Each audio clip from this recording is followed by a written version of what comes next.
Welcome, everyone, to Bring Out the Talent. My name is Maria Malfa, and I am the president and CEO of the Training Associates, otherwise known as TTA. And I'm Jocelyn Allen. I'm a talent recruitment manager here at TTA, and we're so glad you're back here again with us. We have a really fun episode in store for you today with our special guest, Erin Diehl. Erin will be talking about engaging and cultivating company culture in this new hybrid world. Erin, big deal, is a business improv edutainer, fluencer, and professional zombie. Through a series of unrelated dares, Erin created Improv, a unique professional development company that pushes others to laugh, learn, play, and grow. Among her many accolades, Erin is most proud of successfully coercing over 26,000 professionals to chicken dance. Erin Diehl is a graduate from Clemson University, a former experiential marketer and recruiting professional, as well as a veteran improviser from the top improvisational training programs in Chicago, including the Second City Theater and the Annoyance Theater. Erin has spoken on stages nationwide for all types of events and associations, including Disrupt HR, SHRM, SHRM, HRMAC, and ATD. She is a member of the Chicago Innovation Awards Women's Cohort and graduate of the Goldman Sachs 10,000 Small Business Program. Erin has worked with some amazing organizations such as United Airlines, Pepsi, Uber, Groupon, Deloitte, Motorola, Walgreens, and Warby Parker, just to name a few. Erin is also the proud host of the Improv podcast. When she's not playing, pretend, or facilitating, she enjoys walking on the beach with her husband, son, and their 8-pound toy poodle named Big Deal. Welcome, Erin. Thank you so much. Oh, I'm so excited to be here. And Big Deal is actually in the building. You took the words out of my mouth. I was going to make sure that Big Deal was also represented here today. Yes, so, yes. Great. Okay, Erin. So your company, Improv. Can you tell us how you started it? What made you decide to start this company? Oh, gosh. It was a dare. No, I'm just kidding. It was like, I dare you. No, it was a calling in my heart. And I always get this, when I have this question asked, I'm always quick to answer with, if I didn't start this business, it would have been the biggest regret of my life. So it was this calling once I started really honing the craft of improv. So just to kind of back up, my entire life, I have been a performer. I was on stage when I was 3 years old in My Fair Lady in community theater in Greenwood, South Carolina. Okay. My mom was in community theater. I danced my whole life. I danced at Clemson. Go Tigers. Okay. And always had a script, did sketch comedy in high school, loved comedy, kept coming back to it. But when I graduated from Clemson with a degree that tells you the direction you're going to take in life, communications, I said, what am I going to do? And I'll tell you what I wanted to do. I wanted to become a talk show host. So I said, where does a talk show host live? Oh, Oprah. Okay, I've got to go to Chicago. So never been to Chicago in my life, literally moved there and started training. And now this was the early 2000s. There weren't a lot of online courses. I said, how do you become a host? I thought, okay, I might need to know how to improvise a little bit. So I started dabbling in improv and then got some hosting gigs and would just always come back to it. And finally, I stopped hosting and said, I need a full-time job. I want to focus on improv full-time. And that full-time job was recruiting. And I was doing business development, which, as you know, is one of the hardest jobs in recruiting. It's so hard bringing clients in the door. Lucky for us at my recruiting firm, United Airlines was a client that we had, and I had a great relationship with them. And I said, can I pilot, pun intended, one of our programs to your talent acquisition team? And they said yes. And so I would do a couple pilots. They would give me feedback. And then they started to hire me. I knew Improv was the calling for my life, because every single time I would facilitate and use improv to train professionals, it was almost like this feeling took over my body. And I said, this is where I need to be, because I was watching the people in the room transform through play. And United was my first big break. I started hiring a team of people. And then from there, we just continued to scale. But it was this idea of, how can I be a better professional? Because I was business development and recruiting is so hard, right? Recruiting is a hard job. And I was seeing everything that I was doing in my classes at Second City, IO, the Annoyance, on stage, spill over to my professional life. And I was becoming a better listener. I was becoming more empathetic. I was thinking quicker on my feet. I was more present. I mean, the list goes on. All of those things told me that the world, and the corporate world especially, needs this. So that's the origin story. 7 years later, we're on Zoom. Who knew we would be here, virtual, in person? But it's been a journey, and I love it. It's my life's calling. That's a fantastic story. You had me hooked on you the whole time you were telling it. As a general scope, this is all about employee and leadership development. This is about breaking down barriers and adapting the world of play and comedy to your professional life as well. Jocelyn, you got it. Nailed it. Done. Hashtag all right, guys, that's our show. We'll see you later. No. Been fun.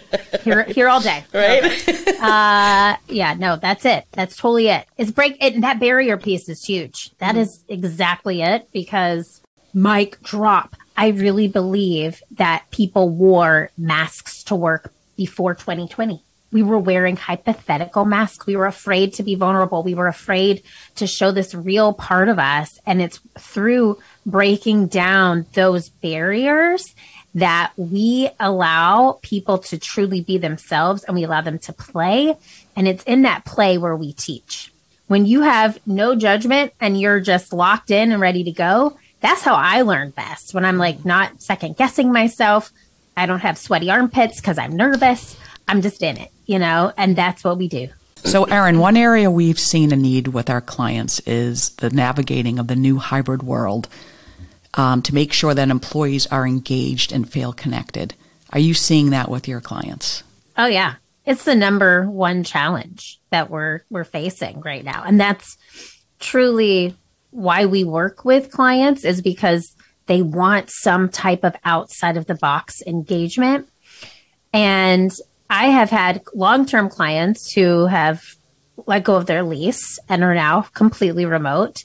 We've got hoteling happening in a lot of clients that we serve, and people are just wondering, how do I service and give care to the people that want to work from home and the people that want to show up in the office? How do I cater to both? How do I create culture within that? How do I make sure everybody is engaged? So that is a lot of the work that we've been doing over the past 2 years, is really taking the work that we do, but within that, sort of creating a better way to help teams cultivate that culture via Zoom. So most of the time, what we encourage people to do is, if they have people working from home and they have people in the office, create an even playing field for everyone. And if you want to do an event or you want to have some type of training, but not everybody feels comfortable in the office, do it all on Zoom, have everybody at their computers, everybody has their own Zoom login, and everybody's on the same playing field. So that way you're catering to everybody. We call it being cloudy. Be cloudy first. In the cloud, the cloud. What is the cloud? But be cloudy. And then use that as an opportunity. Once everybody feels included, they're on the same page, then you can reach and cultivate culture and have conversations, because now we have all these new ways of being able to do that, which Zoom is a great platform.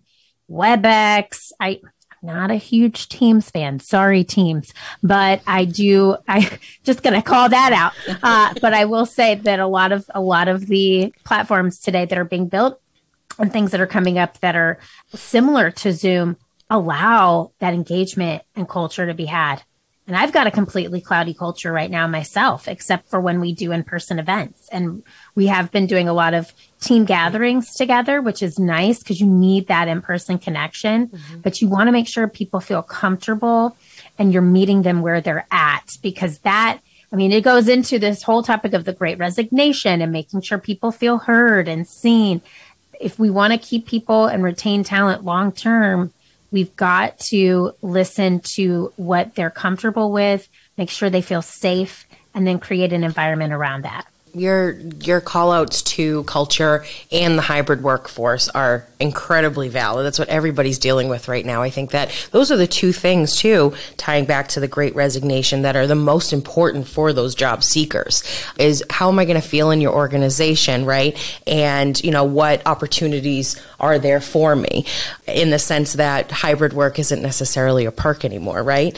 So research has revealed that when employees are dialed into those things like company culture, they feel more engaged. Organizations see payoff in revenue growth, retention, stock price, net income, all of those beautiful things that we could talk about. So when you're talking about Zoom and other platforms embracing that hybrid workforce, can you give us some examples of how you change the in-person effect to carry over to the hybrid workforce as well? Oh my gosh, Jocelyn, it was... does anybody have a bed? I need a bed to talk about this. I need to lay down. First, in 2020, it was super hard to even ever imagine the work that we do being on Zoom. If you would have asked me in January of 2020, could you put this workshop, we have 10 different workshops that we do, keynotes, lots of things that are super interactive. Can you do them online? I would have said no. And that's not the mindset of an improviser, first and foremost. We say yes and. So I was a naysayer. But once we figured out that we had to do this in order to survive and that this was the way of the future, we got cloudy. Yet again, here's that word, cloudy. And we figured out how to make these platforms work for us. And then in turn, we're able to then teach our clients how to do the same for their team. So Zoom has this, obviously now everybody's familiar with breakout rooms. Breakout rooms, oh my gosh, they are so impactful because you can ask your team a question and you can put them in a breakout room to answer it with a small group, with a partner. So they're able to have that interaction like they would in person. I've also noticed the chat function become a really nice driver of engagement since the pandemic started. A lot of people in person who are afraid to speak up in groups find more comfortability in just typing out their answers to questions. And that in itself has been so lovely to see. We use the chat function every step of the way and the work that we do. We use breakout rooms constantly in the work that we do. And I've also seen, if you're talking just about engagement in sessions or meetings, workshops, whatever it may be, a culture being built on platforms like Slack. So you can create a wonderful culture on Slack because it allows you to have these channels of communication. And I've seen companies do things like high five channels. So when something great happens, you write a note in the high five channel. I have a company that we're working with, a client right now. They've moved off email completely and they're just on Slack, which I find fascinating. And really what they're doing is using it as a way of more in-time communication. They're using it as a way to build company culture, to communicate, like you can, in person, turn to your neighbor, have a conversation. That's what Slack is starting to be for a lot of companies that we're working with, is this, let me type you a real quick message real quick. It's almost like I'm turning to you in the office. We use Slack too, and internally at Improve It, for things like wins. So whenever a win happens, we have a hashtag winning channel. You put in the win of the day, we celebrate that win immediately. And it's a way to foster that water cooler chat too. We have a whole memes channel. We have a kids picture channel, a dog picture channel, but it's things to drive engagement and company culture through Slack that can also make people feel, if they're working from home, like they're a part of a larger group in a community. And that in turn makes, again, people feel inclusive, makes them feel like they belong. And that's what people are craving, is this culture of belonging and this space where they can live, work and be who they are and do it and do the work that they want to do in a meaningful way that's not only meaningful to the organization but meaning to the individual. Those are some great ideas. I know we started using Teams, but it seems like I know. Erin, tell us how you feel about that decision. No, that's fine. But I know a lot of our project managers will set up a project for our clients under Teams, so they use that for communication. But I do love all the ideas you're talking about as far as Slack and doing the virtual high fives and the memes and all that stuff, because we like having a lot of fun and we'll like email funny pictures, but this would be a great way to do it. And I love the idea of getting rid of internal emails if that's possible. Right, I know. And it is crazy to think of how innovative you kind of need to think in this space. I don't want to say need, but really need to think in the time that we're in on how to do things different, because everybody's doing the same thing, right? We haven't been in it for that long. If we think about it in retrospect, it's going to be a blip on the radar, right? But it has completely turned our lives upside down. So it's, even in the last 2 years, all the stuff that everybody's been doing is the same old, just in those 2 years of time. So what are you doing differently to make somebody go, oh, okay, this might be something that changes, that's a change for the better, like not having internal email and communicating in a fun way via Slack. It's interesting the route that you have to take engagement-wise. It's scary, but is the payoff worth it? I think so. So, Erin, you just mentioned some great ideas to keep your employees engaged in the hybrid world. Why do you think some employees are not doing a good job keeping their remote employees engaged? Yeah, I think it's a lack of communication, which is funny because the hardest thing or the worst thing you can do with a remote workforce is not communicate. And the things like we were just talking about with Slack or Teams. Teams is great for the communication, just not for the bandwidth on Zoom, like a video conference, in my opinion. But when you have the chat functions and you have that space for people to see what other people are doing, to communicate, because it's almost like you don't want to have your people feel like they're on a lonely island alone working and not having anybody else to share that work with. As an entrepreneur, I'm sure if you can relate to this, starting a business by yourself, you feel alone. And then you find communities to go to help you feel less alone with other entrepreneurs until you build your own team.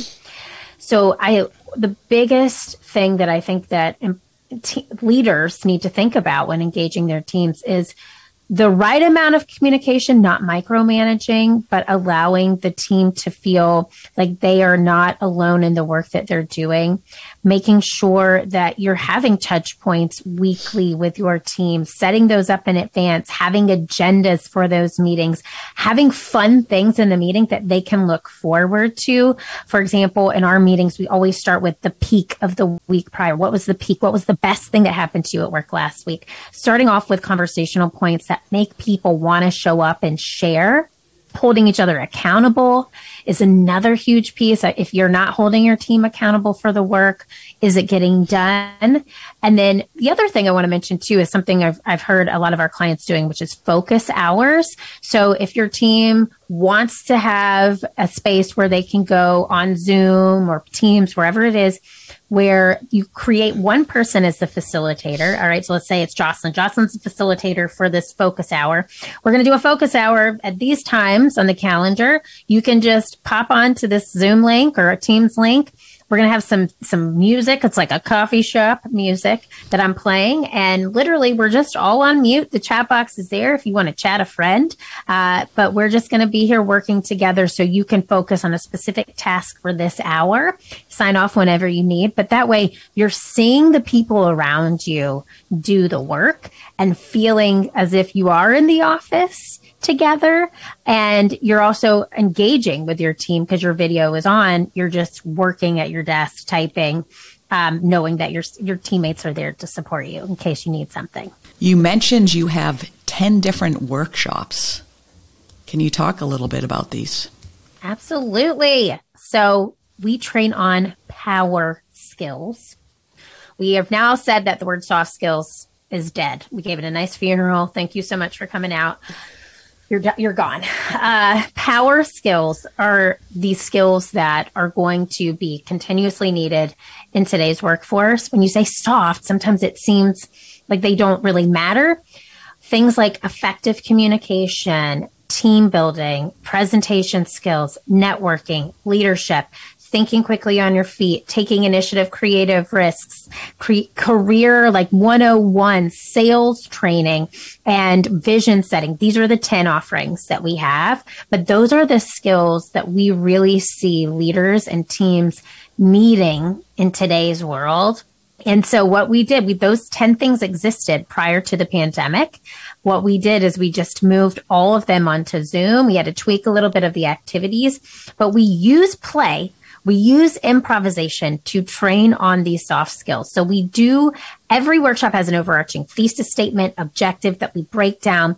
We use improv comedy activities and the idea of having fun and play to have people experience, there's that experiential piece, what we want them to feel when they're doing the skill the right way.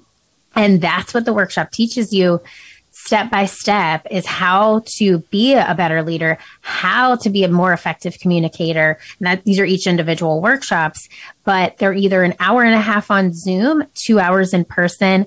And every training that we offer comes with a 3-week do-it-yourself e-learning course that's built in conjunction post-workshop, because a lot of times when we first started Improve It, our clients would say this was amazing. We had, our team was coming together in this different way and they were engaging, but what now? So this e-learning course keeps that learning going, and we give managers some talking points that they can guide their teams with, that they can ask them questions over the next 3 weeks to see how they're doing with the work, if they're keeping up that conversation. And then in 2022, which is exciting, we've created these videos that we'll put at the actual beginning of our workshop. So about 2 days before we actually work with the team, they're going to see we have 22 improv professionals between New York, Chicago, LA, and Charlotte, North Carolina, who help facilitate. So we've created with these hilarious people. I'm talking about 2 of them were flown out to SNL to meet with Lauren. They're so funny. So we've created these videos that are about 3 minutes in length that we send to the participants before, that are how not to do what we're about to teach you to do. So there's the comedy, but it's also teeing them up for what we're going to teach them. And then we're collecting data from the participants ahead of time to understand their challenges. So when we walk into a session or we log on to Zoom, we know right away what that problem is, how we can solve it, and how we can tailor the workshop to that team specifically. So it's an experience in itself.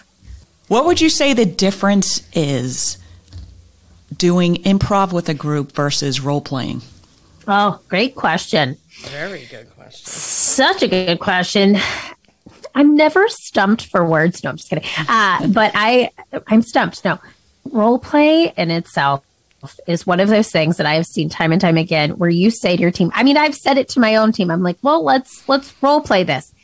Cue eye roll, cue head falling on desk, drool coming out. They're like, no, I don't want to do this because it feels inauthentic, right? It feels not like it's an actual real thing when you say role play.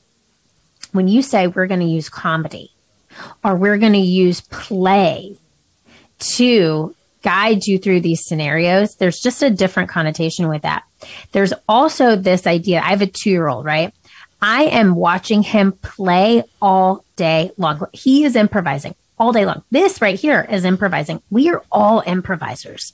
So this word of improv sometimes gets in people's heads and makes them nervous because they're like, oh gosh, I'm going to think on my feet. I don't have a script. And it just creates this unnecessary anxiety. I truly used to have it. Improv was exposure therapy for me. I had to continuously do it so I would stop being afraid of it, because I grew up with a script.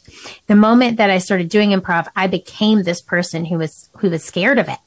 So to go back to your question, it is this transformation of energy is what improv is, versus role playing is actually kind of scripted, where improv as an art form or as a teaching tool is allowing people, number one, to be present. They're usually laughing. There's usually some element of fun and a heightened awareness of that fun to it.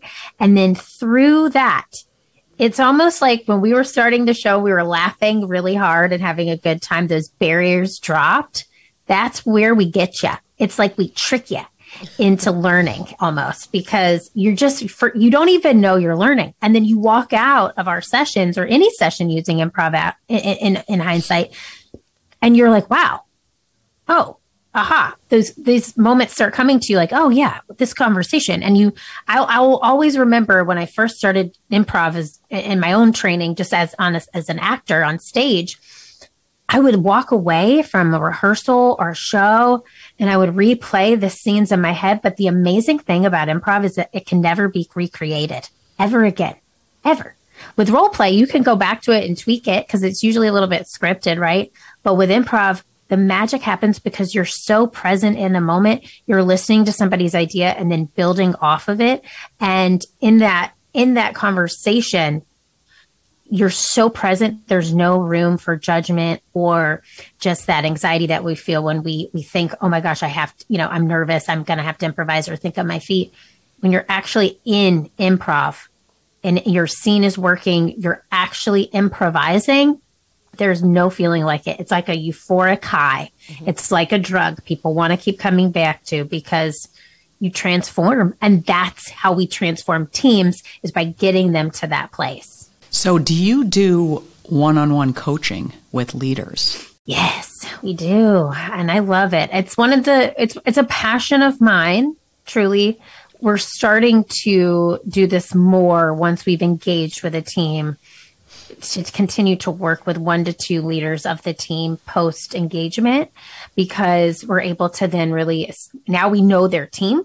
We know who they're talking about when we're coaching. We know what they're actually challenged with, and we can see the dynamics when we're working with the team.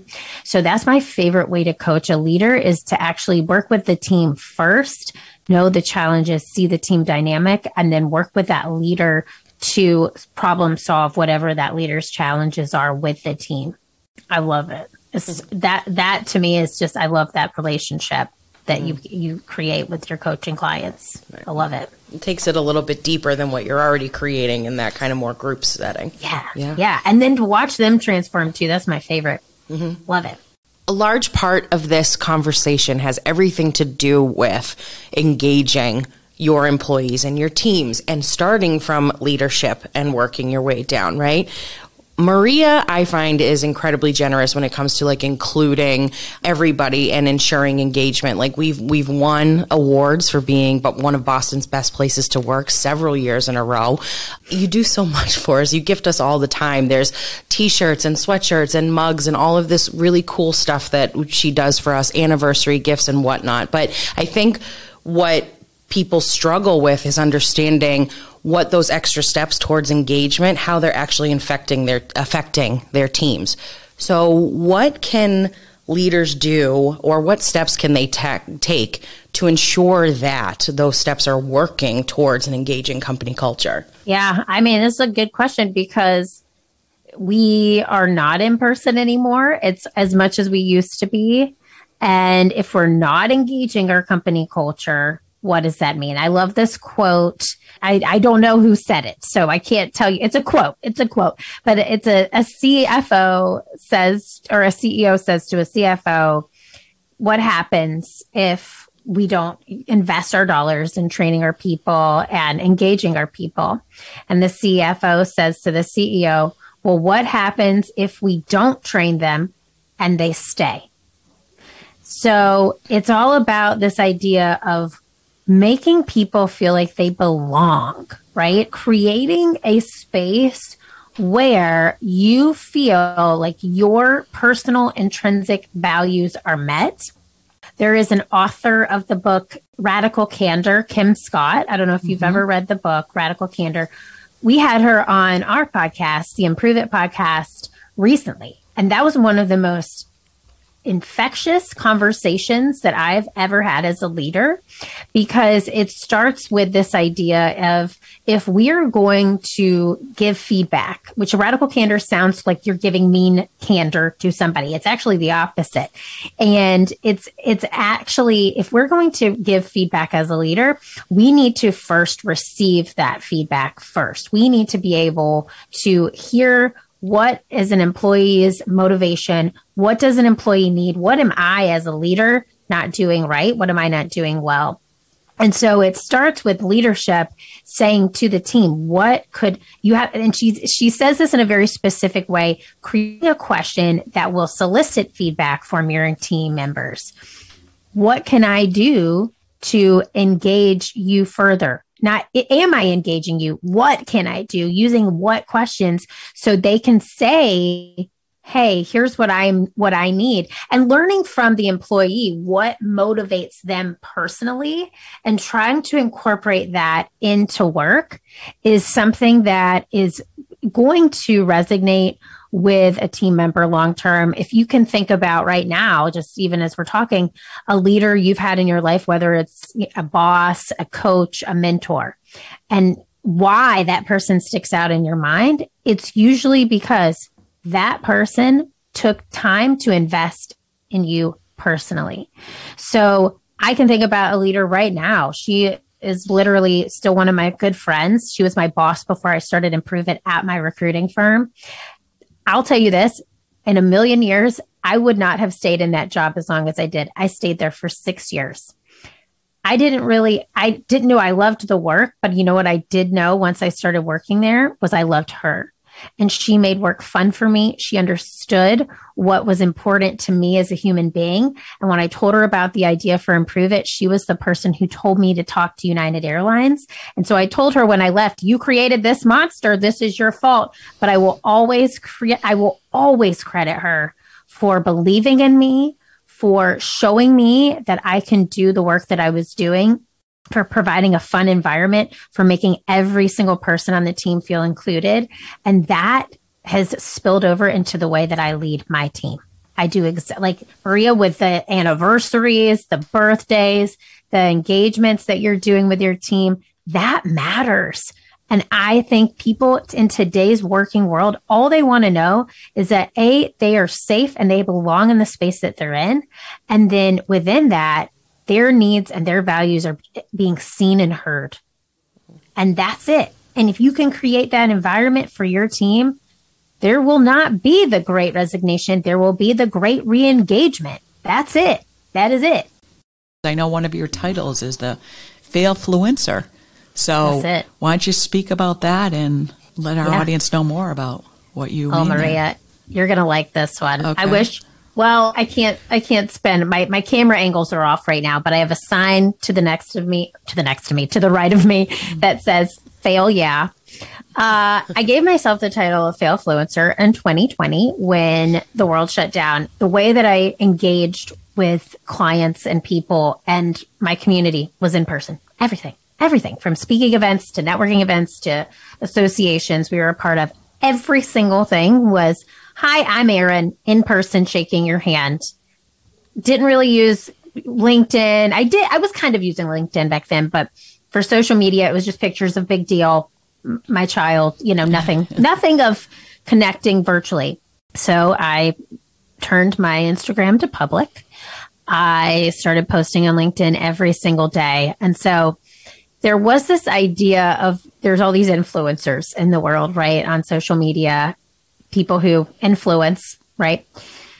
And I really understood that concept. And I also understood that that's not me. And I also really understood that this was like, talk about vulnerability and making myself feel uncomfortable with I was becoming comfortable with the uncomfortable, comfortable with the uncomfortable. Let me say that again.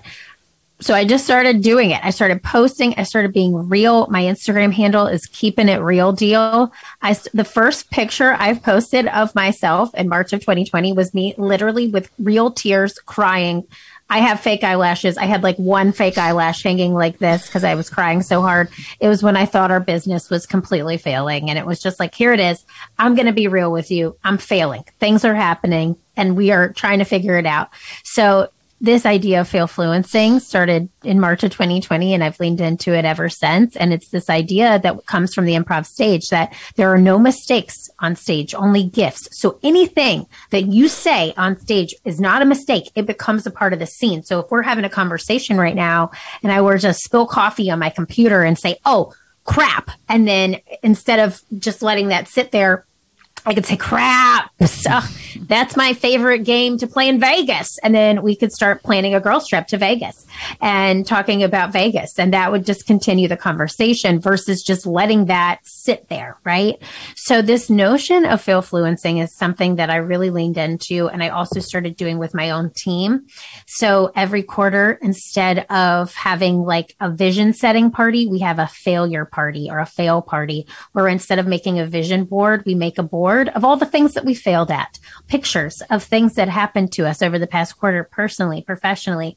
We share them together as a team, because when we create this space of failing, that means that we're trying, right? Like trying means that we're getting outside of our comfort zone. We're trying something new.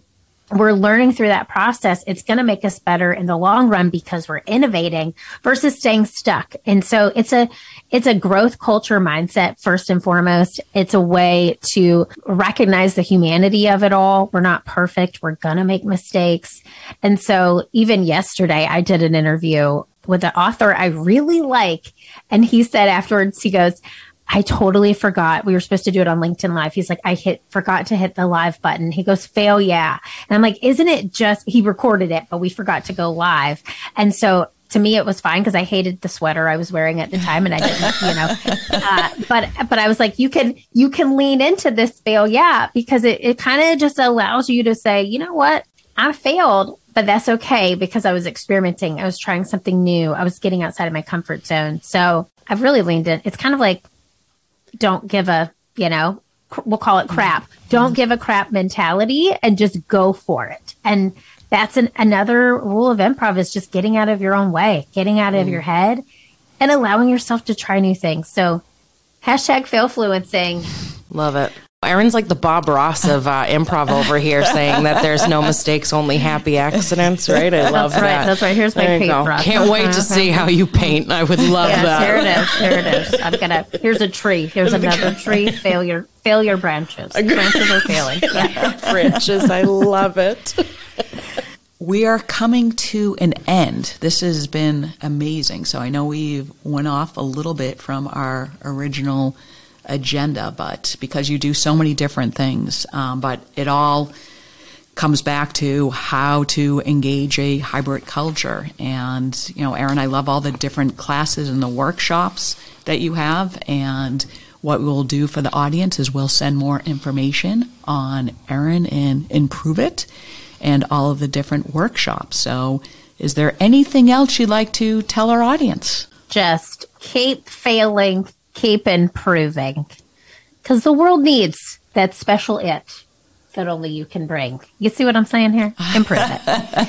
We love it. This is excellent. So, Erin, this was so fun. Thank you so much for an amazing conversation and for telling us all of the things that you've done. You've inspired us in this small window of time. So I look forward to seeing what improv brings to our company culture and how we can bring you into the mix. So thank you again so much for everything. That was so fun, ladies.